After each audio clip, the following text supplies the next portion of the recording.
o desafio, né, de poucos minutos falar, enfim, de tanto afeto, carinho e também admiração que eu tenho por Emília, a Emília Petrafesa de Godoy. Emília é uma rara combinação de generosidade, delicadeza e rigor intelectual, né? Eu tenho a sorte de ter sido aluna da Emília, né, no mestrado e no doutorado, ela foi minha orientadora, mas também a sorte de ser agora colega dela no departamento de antropologia da Unicamp.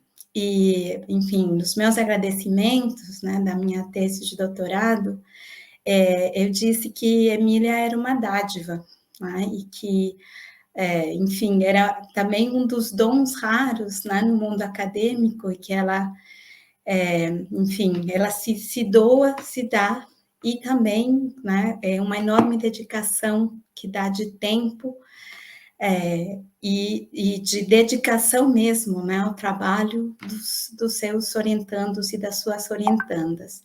Então, no mundo produtivista que a gente vive hoje, realmente isso é uma dádiva.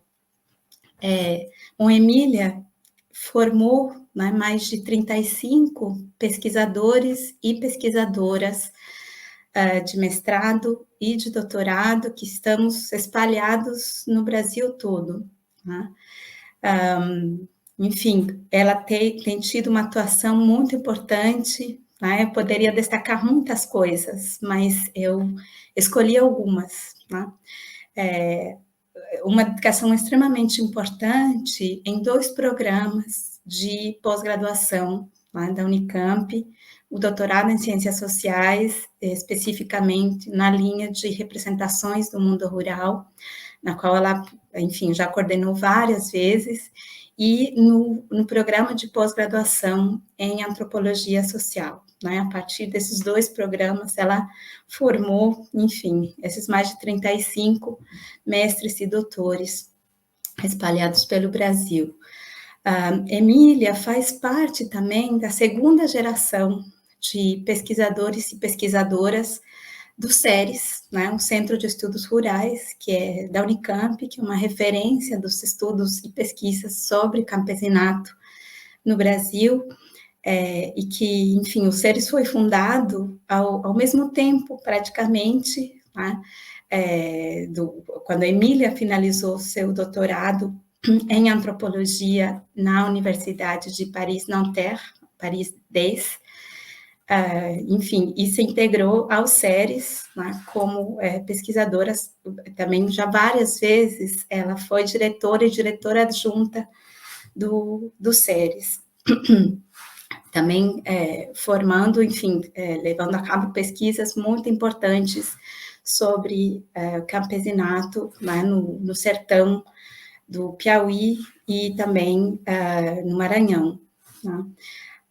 Ao mesmo tempo, também, enfim, além de ocupar esses cargos dentro da universidade, Emília tem sido uma referência também para as nossas associações de pesquisa nacionais, né? Ela foi diretora regional da ABA, do Sudeste, né, da nossa Associação Brasileira de Antropologia, e secretária adjunta da ANPOX, né, da Associação Nacional de Pesquisa e Pós-Graduação em Ciências Sociais. Mas ela tem ocupado também com essa generosidade, né, que dela, esses lugares tão importantes para a antropologia e para as ciências sociais brasileiras. Mas também, Emília é uma referência, né, nas pesquisas sobre comunidades negras rurais, né, foi uma das primeiras a começar também, seguindo, quer dizer, uma série de pesquisas, por exemplo, como as que fez o Brandão, né, em comunidades negras rurais, mas eu queria destacar 2 trabalhos muito lindos, muito importantes para a área do campesinato, né, da antropologia do campesinato brasileira. Um deles é justamente o trabalho de mestrado, a pesquisa de mestrado dela, né, que se chama O Trabalho da Memória cotidiano e história no sertão do Piauí. É uma etnografia belíssima que combina memória, direitos, terra, parentesco e ancestralidade, né? E outro trabalho que não foi publicado, né, só tem vários artigos espalhados, mas é o Sistema do Lugar, né, da pesquisa de doutorado dela, que também ela percorre, ela faz a pesquisa de uma noção nativa, né, do campesinato, como é esse sistema, que é o Sistema do Lugar.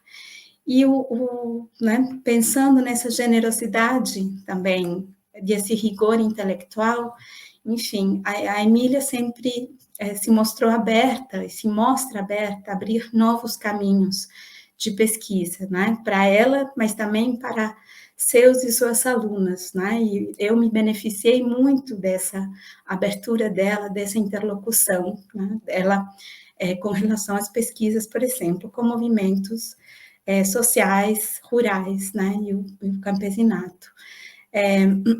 E, finalmente, algo que eu queria destacar, né, da Emília, enfim, além de agradecer, né, por toda essa generosidade, é que ela se aposenta muito nova, né, logo depois de defender sua livre docência, que ela é uma tese inédita defendida em 2019, né, lindíssima também, uma etnografia maravilhosa, que eu estou aguardando sua publicação, né, que chama Caboclos na Terra do Santo, Tessitura de um Mundo Composto, defendida no Departamento de Antropologia da Unicamp.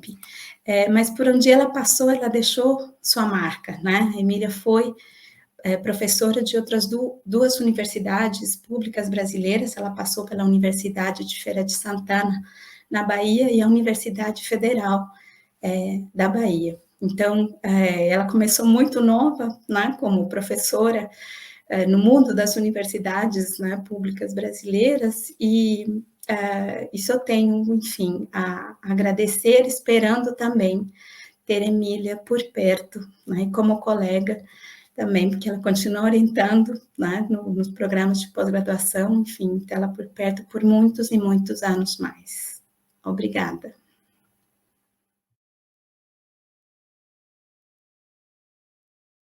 Olá a todos e todas, meu nome é Diego Amoedo, sou orientando da Emília. Em primeiro lugar, eu gostaria de parabenizar os organizadores do evento por terem pensado neste ato. Agradeço também a oportunidade de poder falar da minha orientadora, Emília. É uma grande responsabilidade falar dela. Antes, gostaria de parabenizar as demais professoras aqui homenageadas, com as que tive a oportunidade de aprender nas aulas de mestrado e doutorado. Obrigado, Heloísa, Guita e Bibia, por terem estado presentes nesse percurso e serem exemplos a seguir. Agora, permitam-me que fale da minha orientadora, ou melhor dito, tomando uma frase que ela mesma usou quando o professor Brandão foi homenageado na Unicamp como professor emérito.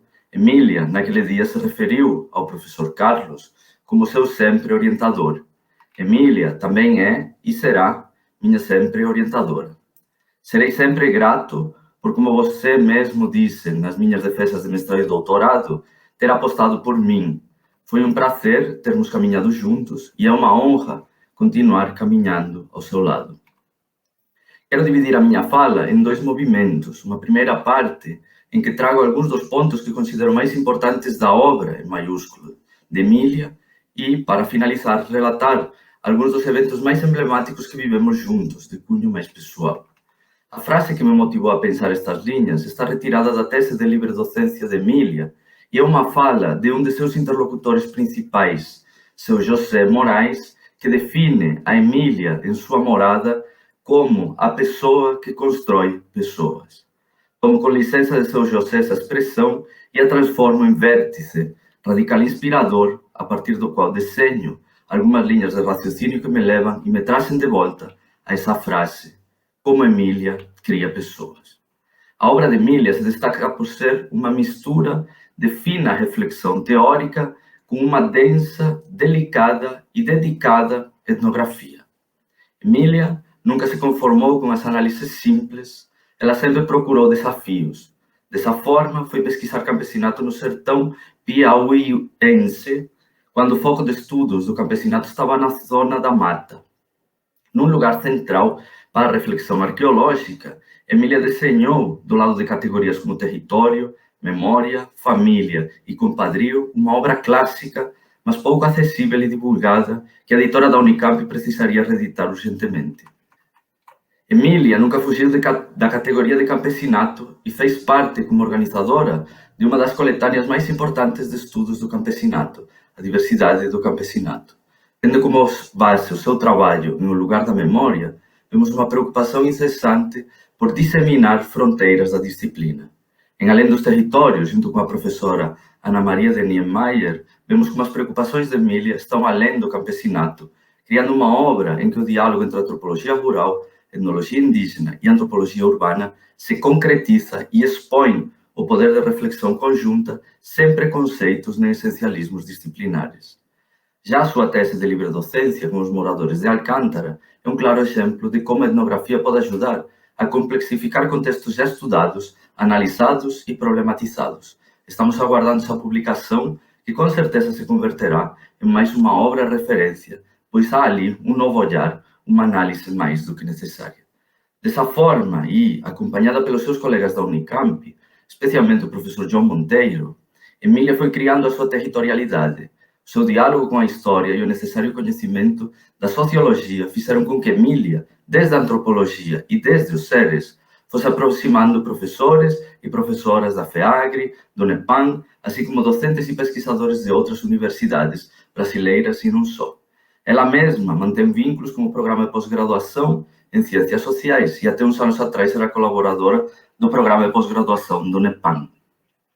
Ela construiu um espaço de aconchego para muitas pessoas, professores, pesquisadores, alunos, ajudou a criar um ambiente propício e acolhedor em que os diálogos, as possibilidades e os desafios eram ilimitados. Basta ver a diversidade de temas, de áreas geográficas, de lugares de origem de seus alunos e um radical comum, a orientação séria e competente de alguém que não tem vergonha em dizer que lê e aprende com seus orientandos. Uma marca que carregamos todos os que fomos orientandos de Emília é, sem sombra de dúvida, a da seriedade e do compromisso com os nossos interlocutores e o exemplo parte da forma como ela nos orienta. A minha construção como antropólogo está marcada e atravessada por Emília. A primeira lembrança que eu tenho dela foi quando saiu o resultado do processo seletivo do ano 2009 para o mestrado, ano em que o meu projeto da época não foi aprovado. Tive que conversar com Emília, que era a chefe do departamento de antropologia, pois tinha sido orientado a cursar algumas disciplinas como estudante especial na graduação. Aquele dia, na salinha adjunta à sala de coordenação, diante dela, o meu corpo e cérebro pareceram colapsar. Não era capaz de lhe explicar por que queria cursar o mestrado em antropologia. Do outro lado da mesa, o semblante calmo, sério e atento de Emília se impunha até eu, de fato, após ouvir ela que me tranquilizasse, conseguir explicar parte do meu caminho que me tinha levado até estar sentado naquela mesa. Disse Emília, depois de várias frases minhas gaguejantes, mas que entendia o meu interesse e achava que teria lugar para mim na antropologia, mas que era preciso eu também entender que eu era, e abro aspas, uma aposta não fácil de se fazer. Depois disso, eu consegui estar como estudante especial 2 semestres e no seguinte processo seletivo fui aprovado. Como o meu tema era próximo dos interesses de Emília, o professor Omar me recomendou conversar com Emília. Eu lhe escrevi perguntando se aceitaria ser a minha orientadora, pergunta que ficou postergada por um encontro posterior e presencial, pois ela estava de licença e eu trabalhando de bombeiro florestal na Galiza. Novamente atrapalhado e nervoso, lhe relatei algumas conversas que havia mantido com outros docentes até que ela me fez uma pergunta. Você quer que eu oriente você? Nesse momento, o mundo se gelou para mim e felizmente respondi que sim.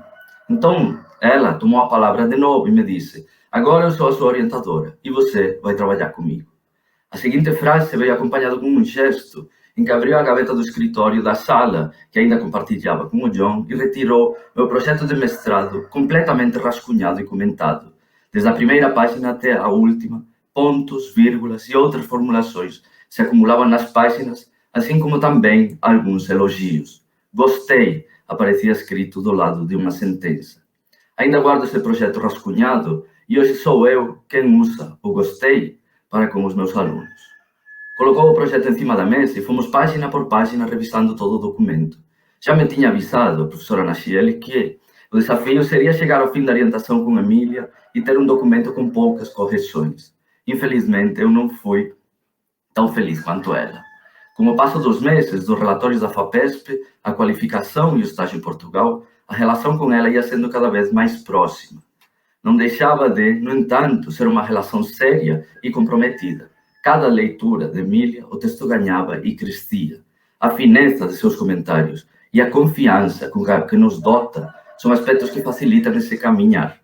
Nunca poderei esquecer a primeira apresentação do meu projeto nas primeiras jornadas de antropologia da Unicamp, em que ela se sentou na primeira fila para ver a minha exposição.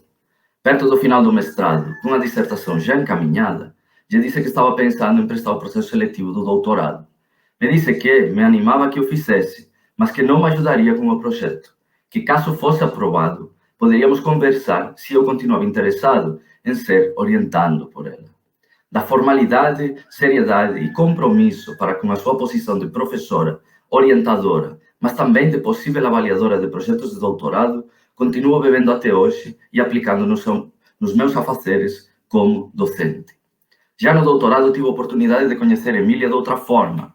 Fomos para congressos juntos, esteve de visita na aldeia de Tourém, onde desenvolvo parte de minha pesquisa, e até pernotou na nossa casa familiar na Galícia.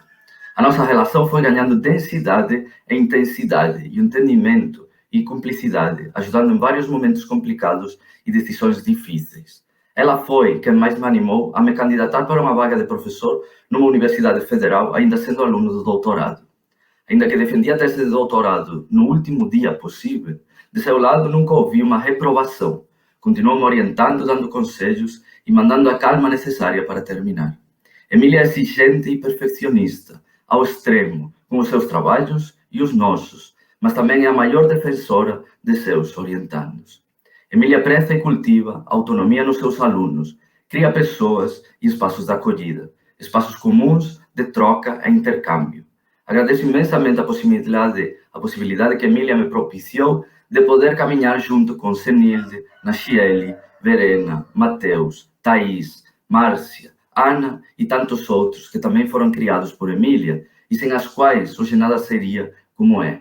Desde 2017 sou docente de antropologia em uma universidade federal e apesar dela querer me tratar como colega depois de defender a minha tese de doutorado, nunca deixarei de ser seu sempre orientando. Muito obrigado, Emília, e obrigado a todos por terem organizado este evento.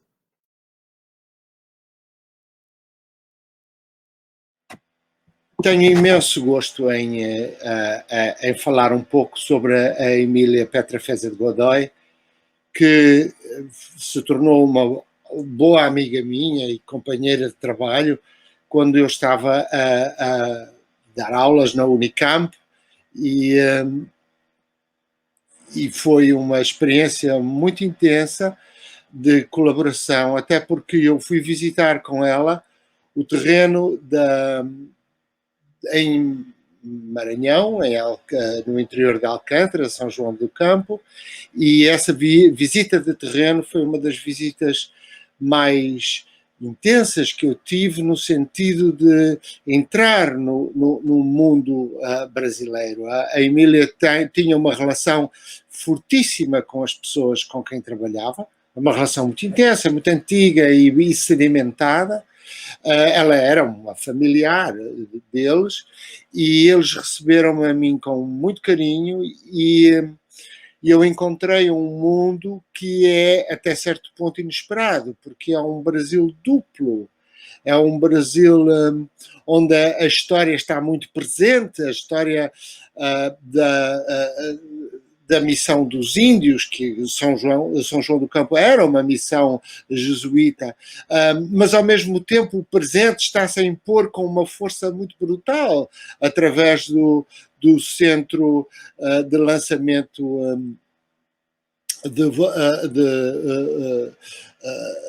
de Alcântara. E então realmente essa conjugação de um mundo que está a ser ameaçado e ao mesmo tempo que sobrevive na sua historicidade é muito forte e foi muito fascinante poder entrar nesse mundo.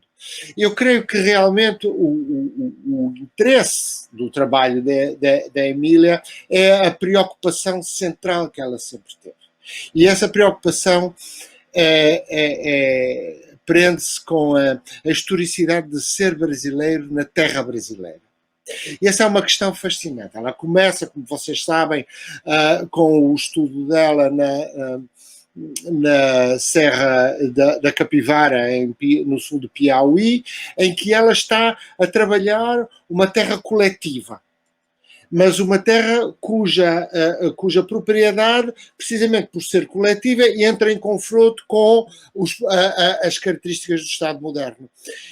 Mas, ao mesmo tempo, de um ponto de vista histórico, ela está a tratar uma terra que foi uma terra construída sobre um genocídio. Portanto, sobre a expulsão e morte dos índios que lá estavam antes. Então, essa historicidade de um ato de conquista e que agora se reflete numa presença real de pessoas que são pobres e que merecem a terra que têm, é um exemplo fascinante, onde ela vai procurar essa linha da relação entre as pessoas, a identidade e a terra, que pervade todo o novo mundo, porque é um novo mundo que é construído sobre uma terra ocupada, mas é uma terra ocupada que depois vem a tornar-se uma terra coletiva e que se torna uma condição para as pessoas poderem viver. E esse aspecto é fascinante. Aliás, ela vai explorar esta noção de terra coletiva por relação à ideia de terra santa, ao facto que a coletividade tem a terra, mas a terra realmente pertence a uma entidade mística, ao santo. E na medida em que pertence ao santo, essa relação com a terra não é só uma relação de utilização, é também uma relação identitária profunda, marcada por uma problemática de uma mística. E essa mística da relação com a terra realmente, quem sabe, será talvez a linha determinadora que vai seguir a obra da Emília. Eu tive muita sorte em poder ler este segundo estudo que ela apresenta agora como livro de docência, que é um ensaio ótimo, realmente, e que vem seguir quase como se fosse uma espécie de segundo capítulo, ou segundo volume do ensaio anterior sobre a Serra da Capivara, porque ele vem, mais uma vez, como eu digo, a explorar esta questão de como é que o Estado contemporâneo lida com as formas coletivas, misticamente validadas, de propriedade da terra. Ora, como ela mostra muito bem, em São João do Campo, isto está ameaçado. Está ameaçado pela apropriação da terra, que está ligada, sobretudo, ao centro de lançamento, mas não só. E às várias tentativas de fechamento da terra e, portanto, de tirar às pessoas o direito que elas têm tradicionalmente de explorar a terra de uma forma explorar a terra não de uma forma privada, isto é, não se trata de propriedade privada.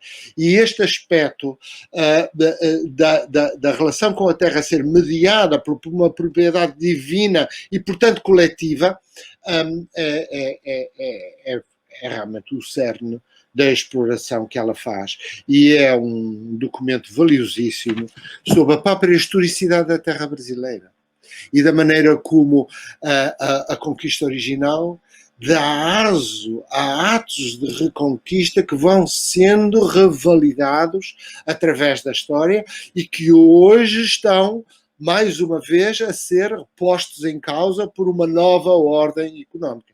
No caso de Alcântara é fascinante porque é uma terra que é ocupada e depois abandonada pelo Estado moderno. E esse processo de abandono recorrente, que está muito ligado às formas de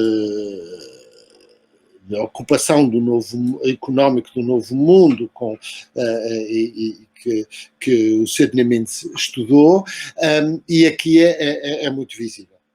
Enfim, eu não quero alongar-me, quero, no entanto, acabar o livro com uma referência ao livro, com a forma como ele é integrado por esta ideia de mundo composto, que eu acho que é genial e que a Emília está a desenvolver de uma maneira muito, muito rica e que aponta para para o facto que o mundo das pessoas é composto por coisas diferentes, coisas que se tornam parte da mesma coisa, porque elas conjugam-se, mas ao mesmo tempo mantêm a sua diversidade. E, portanto, esse mundo é sempre um mundo aberto. E esta ideia do mundo composto, que ela vai pegar às suas próprias conversas com as pessoas de São João do Campo e que ela desenvolve, é realmente uma ideia forte na antropologia contemporânea, porque ela aponta para essa necessidade de pôr sempre a alteridade antes da identidade. E pôr sempre a alteridade como algo que está em processo de recomposição. E a maneira como a Emília explora esta questão etnograficamente é, para mim, riquíssima e muitíssimo interessante. E eu creio que, quando o livro for publicado, ele vai ter... os leitores vão ter esse fascínio que eu tive ao encontrar essa continuação, porque é um ensaio histórico e, ao mesmo tempo, um ensaio sobre uma abertura contemporânea, sobre o facto que a história está sempre em aberto. E essa relação com a terra e com a coletividade, que é um dos problemas centrais do Brasil antropofágico, está lá exemplificada brilhantemente.